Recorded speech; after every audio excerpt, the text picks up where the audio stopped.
বাংলা সিনেমার style icon, সংলাপে অভিনয়ে এক উজ্জ্বল নক্ষত্র অকাল প্রয়াণে চলে গেলেও রেখে গেছেন তার অমর স্মৃতি।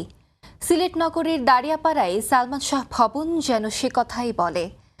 19 সেপ্টেম্বর ছিল প্রয়াত সালমান শাহর 54তম জন্মদিন। শাহিনুর শাহিনকে সাথে নিয়ে সালমান শাহ ভবন ঘুরে বিস্তারিত জানাচ্ছেন সহকর্মী মহিব আল হাসান।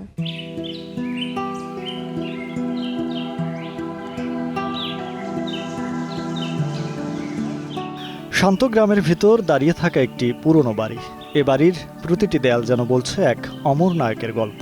এটাই সালমান শাহর নানা বাড়ি, যাকে এখন সবাই চেনে সালমান শাহ ভবন নামে। ও আমার বন্ধু গো। যে গাড়িটিতে বসে আছি এটি বাংলা চলচ্চিত্রের অমর চিত্রনায়ক সালমান শাহ। সালমান শাহ নেই, তবে তার গাড়িটি আছে এখনো চালকের অপেক্ষায়।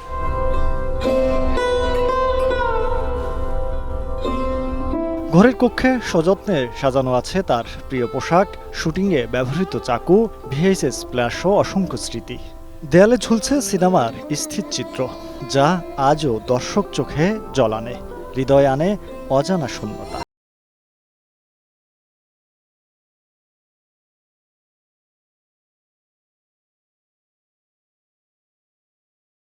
কষ্ট ভুলতে রেখে যান একটি ফুল, কেউ আবার অশ্রুসিক্ত চোখে শুধু তাকিয়ে থাকেন কিছুক্ষণ।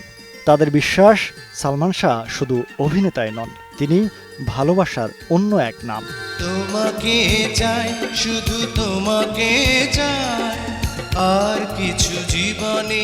ঢাকা থেকে যখন তিনি এখানে আসতেন, তিনি এখানে এইভাবেই বসে সময় কাটাতেন, রেস্ট করতেন, এবং তার ব্যবহৃত জিনিসগুলো এখন এই ঘরে সজ্জিত রাখা হয়েছে।